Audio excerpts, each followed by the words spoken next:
In this video, discover the power of caraway seeds, the ancient spice for modern health.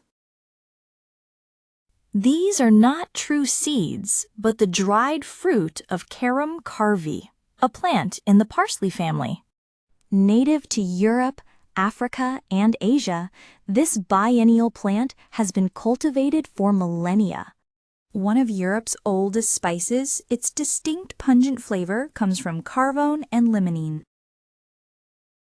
Rich in fiber and antioxidants, caraway is used to ease digestion and soothe intestinal muscles. Individuals with functional dyspepsia or indigestion may find it helpful reducing bloating and gas. While safe in food amounts, caraway oil can cause heartburn, belching, and skin irritation. Pregnant women and those with liver disease or scheduled for surgery should use caraway with caution. There's no standard serving size, but doses of 1.5 grams of seeds per day have been used in research. Caraway seeds are best consumed with or immediately following a meal to aid the digestive process.